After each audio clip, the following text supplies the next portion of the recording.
बिस्मिल्लाहिर्रहमानिर्रहीम। Artificial neural network जो है, इसके बारे में हम डिस्कशन करेंगे आज। इसमें हम इंट्रोडक्शन देखेंगे।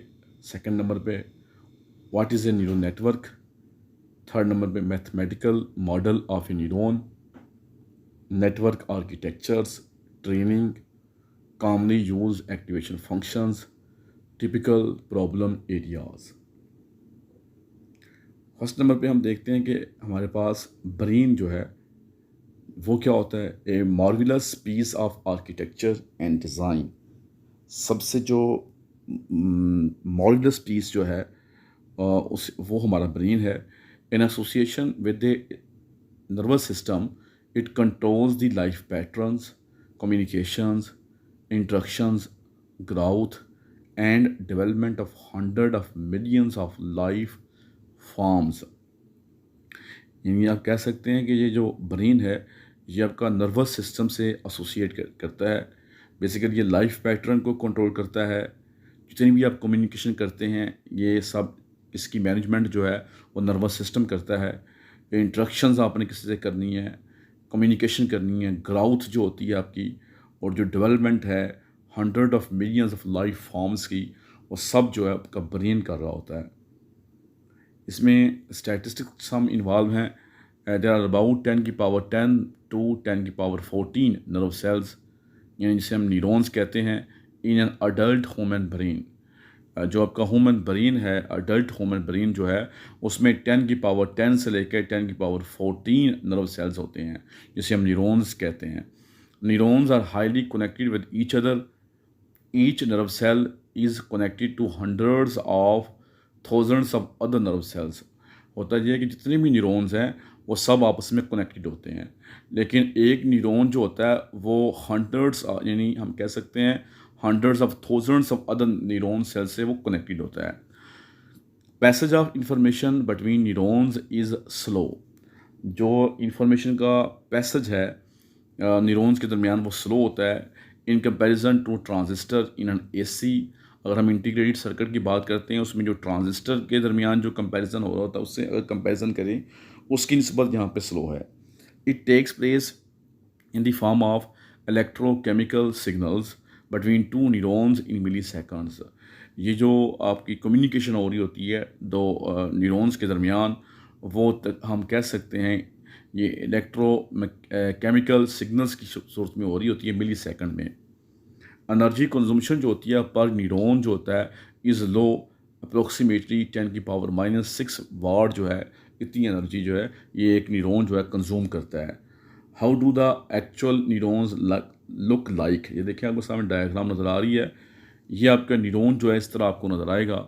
Look more like some blobs of ink, यानी इंक के ब्लोब्स की तरह ये आपको नज़र आ रहा है। और not they taking a more closer look reveals that there is a large collection of different molecules। अगर इसको हम क्लोजर लुक देखेंगे तो आपको पता चलेगा ये बेसिकली क्या है, ए लार्ज कलेक्शन है डिफरेंट मॉलिक्यूल्स का, वर्किंग टुगेदर कोहेरेंटली इन ऑर्गेनाइज मैनर में, जो वर्क आपस में काम कर रहे हैं। Put together they form the best information processing system in the noun universe. इस तरह ये बेस्ट इंफॉर्मेशन प्रोसेसिंग सिस्टम जो है वो आपके सामने शो करते हैं। साइलेंट फीचर्स क्या है न्यूरॉन की, ये आपके सामने ब्रेन आपका नज़र आ रहा है। ह्यूमन ब्रेन जो है ये आप देख रहे हैं कि ह्यूमन ब्रेन में जो सबसे जो आपका न्यूक्लियस आपको नज़र आ रहा है, स्मॉल सर्कल सा, उसे हम न्यूक्लियस कहते हैं। और इस ये जो मुकम्मल जो आपको बॉक्स नज़र आ रहा है जिसमें ये न्यूक्लियस आपको डिसअपीयर, उसे हम कहते हैं सेल बॉडी कहते हैं। सेल बॉडी आप देख रहे हैं कि कुछ इसमें लाइंस आपसे एक्सटेंड हो रही हैं सेल बॉडी से, या सोमा भी कहते हैं सेल बॉडी को हम, उससे लाइंस जो है कुछ एक्सटेंड हो रही हैं। जो लाइंस एक्सटेंड हो रही हैं, ब्रांचेस जो एक्सटेंड हो रही हैं, उन्हें हम कहते हैं डेंड्राइट्स कहते हैं। इसके बाद जो न्यूरॉन से आपकी इंफॉर्मेशन ट्रैवल करती हैं, जो हम पाथ यूज़ करते हैं ट्रैवल करने के लिए, जो मीडियम यूज़ करते हैं उसे कहते हैं एक्सोन। इसके बाद जो एक्सोन है और फिर एक दूसरे न्यूरॉन का जो एक्सोन है, उनको उन दोनों को जब हम आपस में कनेक्ट करते हैं उसके लिए हम सिनाप्सी को यूज़ करते हैं। ये हमने डिफरेंट जो है टर्मिनोलॉजीज़ को हमने डिस्कस किया है जो हम एक न्यूरॉन में इस्तेमाल करते हैं। इंफॉर्मेशन प्रोसेसिंग जो है वो एक न्यूरॉन नेटवर्क में किस तरह हो रही होती है। देखें जी, इसमें जो मुख्तलिफ न्यूरॉन्स आपको नज़र आ रहे हैं जी, मुख्तलिफ न्यूरॉन्स जो हैं वो आपकी जो ब्रांचेस होती हैं, डेंड्राइट्स होती हैं, उसके ज़रिए आपकी इंफॉर्मेशन जो है वो ट्रैवल करती हैं। और वो हर डेंड्राइट्स जो होती हैं वो दूसरे के साथ कनेक्टेड होती हैं। बेसिकली सिनेप्टिक जंक्शन के ज़रिए एक न्यूरॉन जो होता है वो दूसरे न्यूरॉन से कनेक्ट होता है सिनाप्सिस जंक्शन के ज़रिए। इस तरह आपकी इंफॉर्मेशन जो है वो फ्लो करती है। अगर आपका सिनाप्टिक जंक्शन जो है काम नहीं कर रहा, इस तरह ये होगा कि आपकी इंफॉर्मेशन जो है एक न्यूरॉन से दूसरे न्यूरॉन में ट्रैवल नहीं करेंगी। इसका मैथमेटिकल मॉडल देख लेते हैं। मैथमेटिकल मॉडल में आप देख रहे हैं कि आप इनपुट लाइंस आप देंगे, इसमें फिर आप गेन जो है वो साथ देंगे, गेन 1 है, गेन 2 है, सो ऑन गेन n है। फिर आप उसको 22 गेन भी एक होता है +1 से कहते हैं, वो आप देते हैं। फिर उनको आप सम अप करते हो। सम अप करने के बाद कुछ आपको वैल्यूज़ मिलती है। फिर आप उसको गेन जो होते हैं उसको एडजस्टमेंट करते हो, यानी या +1 करते हो या -1 करते हो। एडजस्टमेंट करने के बाद फिर आपको आउटपुट मिलती है जो आप रिक्वायर कर रहे होते हो। इसकी बेसिक्स क्या हैं जी? आर्टिफिशियल न्यूरल नेटवर्क की हमने कहा कि आर्टिफिशियल न्यूरल नेटवर्क जो है एक इंफॉर्मेशन प्रोसेसिंग सिस्टम है that has certain performance characteristics in common with biological neuron network. जो आपका आर्टिफिशियल न्यूरल नेटवर्क होगा वो बेसिकली एक इंफॉर्मेशन को प्रोसेस करने का एक सिस्टम है, लेकिन इसकी परफॉर्मेंस कैरेक्टरिस्टिक्स जो है बिल्कुल सेम है जिस तरह एक बायोलॉजिकल न्यूरॉन नेटवर्क की होती हैं। आर्टिफिशियल न्यूरल नेटवर्क जो है उसको हम कैरेक्टराइज कर सकते हैं थर्ड पार्ट में। नंबर 1 पे आर्किटेक्चर है, यानी pattern of connections between different neurons. Different neurons के दरमियान जो आपका कनेक्शन का पैटर्न है वो क्या है, उसे हम कहते हैं आर्किटेक्चर। नंबर 2 पे है ट्रेनिंग और लर्निंग एल्गोरिदम, जो कौन सा लर्निंग एल्गोरिदम आप यूज़ कर रहे हो। Method of determining weights on the connections, यानी कनेक्शन जो आप यूज़ कर रहे हो उस पर वेट्स आपको डिटरमाइन करने का जो मेथड है उसे हम कहेंगे ट्रेनिंग और लर्निंग एल्गोरिदम। नंबर 3 पे है activation function, nature of function use by a neuron to become activated, जिसकी आपने कौन सा फंक्शन यूज़ कर रहे हैं न्यूरॉन से जिससे वो एक्टिवेट हो जाए। आर्किटेक्चर का देर आर 2 बेसिक कैटेगरीज हैं आर्किटेक्चर की। नंबर 1 पे फीड फॉरवर्ड न्यूरल नेटवर्क है और नंबर 2 पे रिकरेंट न्यूरल नेटवर्क है। जो फीड फॉरवर्ड है, there are the nets in which the signals flow from the input units to the output units in a forward direction. अगर आपके जो flow है सिग्नल्स का वो इनपुट यूनिट से आउटपुट यूनिट की तरफ फ्लो होगा, एक फॉरवर्ड डायरेक्शन में करेंगे, उसे हम कहेंगे ये क्या है, फीड फॉरवर्ड न्यूरल नेटवर्क है। इसकी 2 टाइप्स हैं, एक सिंगल लेयर है जिसमें एक लेयर शामिल होती है, मल्टी लेयर में आपके एक से ज़्यादा लेयर शामिल होंगे, उसे कहते हैं multi layer networks. Recurrent neural network कौन सा होता है? These are the nets in which the signals can flow in both direction. इसमें सिग्नल जो होते हैं वो आपके बोथ डायरेक्शन में फ्लो कर सकते हैं, आपके इनपुट से आउटपुट की तरफ और फिर आउटपुट से इनपुट की तरफ, जिसे हम वाइस वर्सा कहते हैं, उसे कहेंगे रिकरेंट न्यूरल नेटवर्क है। ये मॉडल देखिएगा जी, ये आपके सामने मॉडल है। ये सिंगल लेयर नेटवर्क है जिसे हम फीड फॉरवर्ड नेटवर्क कहते हैं। ये इनपुट्स हैं, इनपुट से आप देख रहे हो कि सिर्फ आप आउटपुट यूनिट की तरफ डायरेक्शन आपको नज़र आ रही है, तो इसे कहेंगे फीड फॉरवर्ड नेटवर्क। देखेंगे सिंगल लेयर है क्योंकि इसमें लेयर एक है, इस इनपुट के लिए भी एक ही लेयर है, आउटपुट के लिए भी एक ही लेयर है, तो इसे हम कहेंगे सिंगल लेयर नेटवर्क है। मॉडल 2 पे आ जाते हैं, मल्टी लेयर। ये भी फीड फॉरवर्ड ही है, लेकिन इसमें आप देख रहे हैं कि इनपुट लेयर भी है, एक आउटपुट है, एक हिडन लेयर भी है, तो इसका मतलब मल्टी लेयर नेटवर्क ये बन गया आपका।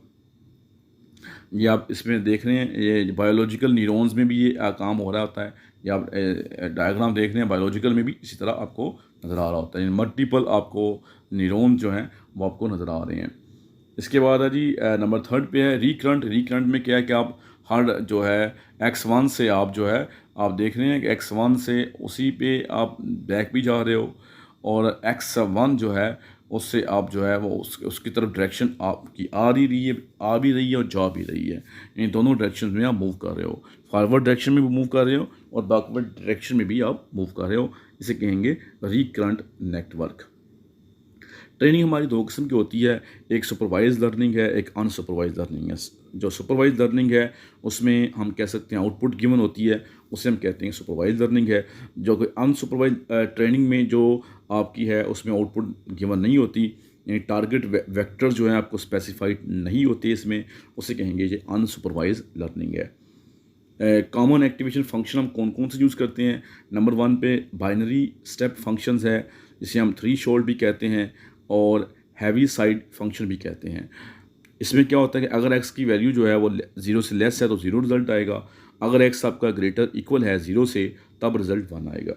बाईपोलर स्टेप फंक्शन है, इसमें एक्स अगर आपका 0 से लेस है तो -1 रिजल्ट आएगा, अगर एक्स आपका ग्रेटर है या इक्वल है 0 से तब रिजल्ट 1 आएगा। इसके बाद जी बाइनरी सिगमोड फंक्शन है, लॉजिस्टिक सिगमोड भी कहते हैं इसे आप। इसके लिए फार्मूला आप क्या करेंगे, 1/1 प्लस ई x P minus sigma into x. इसका फार्मूला क्या होगा, एफ जो है उसका एफ का हम डेरिवेटिव लेंगे into X is equal to standard deviation यानी सिग्मा जो है F X into 1 minus F X. ठीक है जी, ये आप इसका फार्मूला होगा, इसके मुताबिक इसको आप सॉल्व करेंगे। बाईपोलर जो है सिगमोड क्या होता है, 1 माइनस ई x P minus sigma x, e x 1 plus ई x P minus sigma x. इसका हम डेरिवेटिव लेंगे, जी डेरिवेटिव एक्स बराबर होता है सिग्मा वो 2 1 प्लस जी एक्स इंटू 1 माइनस जी एक्स। इसको हम इस तरह सॉल्व करेंगे। हाइपरबोलिक टेंजेंट का फार्मूला आपके सामने गिवन है, 1 minus E x P minus 2x 1 plus E x P 1 minus 2x, H derivative x is equal to 1 plus H X into 1 minus H X. इसको ये मुख्तलिफ एक्टिवेशन फंक्शंस हैं जो हम इस्तेमाल करते हैं। नॉर्मली जो है हम यूज़ कर रहे होते हैं बाइनरी स्टेप फंक्शन जो है उसको हम यूज़ करते हैं। अब टिपिकल प्रॉब्लम एरियाज़ कौन से हैं? The number of application areas in which artificial neural network are use is growing daily. उसमें डेली जो है वो इजाफा हो रहा है। Some of the representative problem areas where neural network have been used are, जो मोस्ट इंपॉर्टेंट हैं प्रॉब्लम एरियाज हैं वो हम आपको बता देते हैं। नंबर 1 पे है जी pattern completion. ANNS can be train on a set of visual patterns. आप उसको विजुअल पैटर्न जो हैं उसको आप ट्रेन कर सकते हैं, रिप्रेजेंटेड बाय पिक्सल वैल्यूज से आप जिसको रिप्रेजेंट करते हो। If subsequently a part of an individual pattern or a noisy pattern is presented to the network, we can allow the network activation to propagate through the net till it converges to the original visual pattern, यानी memorized visual pattern। अब इसमें यह है कि अगर कोई आपका noisy pattern आपके पास मौजूद है, आपने नेटवर्क को दिया हुआ है, तो नेटवर्क एक्टिवेशन जो है वो अलो करेगा कि प्रोपागेट करे through the net till it converts to the original, ताकि वो जो आपका नॉइजी पैटर्न है वो ओरिजिनल पैटर्न में कन्वर्ट हो जाए, यानी मेमोराइज विजुअल पैटर्न में कन्वर्ट हो जाए। तो नंबर 2 पे है network is acting like a content addressable memory. तो इसका मतलब जो आपका नेटवर्क होगा वो as a content addressable memory के तौर पे काम करेगा, यानी जो अगर आप उसको आपने पैटर्न को चेंज किया हुआ जो उसकी ओरिजिनल शेप है उसमें वो उसको लेके आएगा, इसे कहते हैं पैटर्न कंप्लीशन। नंबर 2 पे है जी क्लासिफिकेशन है। Early example of this type of network was trained to differentiate between male and female faces, यानी आप क्या करना चाहते हो कि मेल और फीमेल के जो फेसेस हैं उनमें डिफ्रेंशिएट करते हो on the basis of trend, जो आपने ट्रेनिंग दी हुई है उसकी बेस के ऊपर। It is actually very difficult to create algorithm to do so yet and artificial neural network has shown to have near human capacity to do so. यानी ये बिल्कुल ह्यूमन कैपेसिटी के नियर ये काम जो है ये एल्गोरिथम जो है वो हमने क्रिएट किया हुआ है। मुश्किल तो है लेकिन आप इसे परफॉर्म कर सकते हैं। उसे अब मशीन को लर्न कराएंगे, उसकी बेस के ऊपर अब डिफरेंट उसे पिक्चर्स देंगे फीमेल की और इसी तरह मेल की पिक्चर्स देंगे, उसकी बेस के ऊपर वो आपको फिर वो बताएगा कि भाई मेल, आप फेस देंगे वो बताएगा भाई ये मेल है या फीमेल है। ऑप्टिमाइजेशन क्या है? इट इज़ नंबर 3 पे जो है it is notoriously difficult to find algorithm for solving optimization problems. देखिए ये बहुत मुश्किल है कि आप ऑप्टिमाइजेशन प्रॉब्लम्स को सॉल्व करें। जिस तरह TSP है, ट्रैवल सेल्स प्रॉब्लम है। There are several types of neural networks which have been shown to converge to good enough solutions. that is solutions which may not be globally optimal but can be shown to the close to the global optimal for any given set of parameters। देखिए जी, कुछ हमारे पास ऐसे problems हैं जो कि globally तो optimal नहीं है लेकिन उसके क्लोज हैं, ग्लोबल ऑप्टिमम के क्लोज तो हैं, तो उसे हम कहेंगे वो हम चीज़ जो है उससे अचीव कर सकते हैं न्यू नेटवर्क से। नंबर 4 पे आते हैं जी, फीचर डिटेक्शन क्या है। An early example of this is the phenomena producing feature map of Kohonen. The network is provided with a set of inputs and must learn to pronounce the words. In doing so, it must identify a set of features which are important in phenomenon productions। देखें जी, आपने कुछ set of inputs आप देंगे और उसको वो learn करेगा और टू प्रोनाउंस करने के लिए वर्ड्स को, इसलिए ये set of features which are important to in phenomena production में बहुत ज़रूरी हैं। आप उन्हें फीचर्स देंगे, उसकी बेस के ऊपर वो जो है वो आपको प्रोनाउंस वर्ड को कर सकता है। नंबर 5 पे है data compression. There are many ANNs which have been shown to the capable of representing input data in a compressed format, losing as little of the information as possible। आप क्या कर सकते हैं, जो आपका इनपुट डेटा उसको आप compress format में कर सकते हैं, लेकिन आपकी इन्फॉर्मेशन जो है वो बहुत कम लूज होगी जब आप उसे कंप्रेस करेंगे। नंबर 6 पे है approximation. Given example of an input to output mapping, a neural network can be train to approximate the mapping so that the future input will give approximately the correct answer, that is the answer which the mapping should give। देखें जी, अगर आपने input को map करते हो output में, तो ये जो आपका जब उसको न्यूरल नेटवर्क को ट्रेन करेंगे तो जो भी आप इनपुट देते हो वो उसे जो है तकरीबन एक्यूरेट जो है उसकी मैपिंग करेगा, इसे कहते हैं अप्रोक्सीमेशन। नंबर 7 पे है association. We may associate a part of the input with a part of the output so that the given the same input again, the net will give the same output again। देखिए जी, आप उसको map कर सकते हो input को, एक specific input को output में। अगर आप वही सेम इनपुट देते हैं तो आप उसको वो मैप कर देगा आउटपुट में, अगेन उसी आउटपुट से वो मैप करेगा। नंबर 8 पे है prediction. This task may be stated as given a set of previous examples from a time series such as a set of closing prices of Karachi Stock Exchange to predict the next sample। देखें जी, आपने उसे Karachi stock exchange की जो prices है वो उसको दी है। अब टाइम सीरीज, एक टाइम भी साथ मेंशन किया हुआ है, 97 है, 98 है, 2001 है, 2 है, 3 है, 4 है, सो ऑन 20 तक। अब आप चाहते हो 21 भी दिया हुआ, 22 को प्रेडिक्ट करना चाहते हैं तो उसकी बेस के ऊपर वो प्रेडिक्शन आपको करके देगा। 9 पे है जी कंट्रोल है। For example to control the movement of a robot arm. आप एक रोबोट आर्म की मूवमेंट को कंट्रोल करना चाहते हैं या ट्रक की या एनी नॉन लीनियर प्रोसेस की, to learn what inputs will have the correct outputs. यानी मकसद आपका ये है कि कितनी जो इनपुट्स हैं वो करेक्ट आउटपुट्स आपको देंगी, तो उसकी बेस के ऊपर आप उसको से मूवमेंट उसकी कर सकते हैं।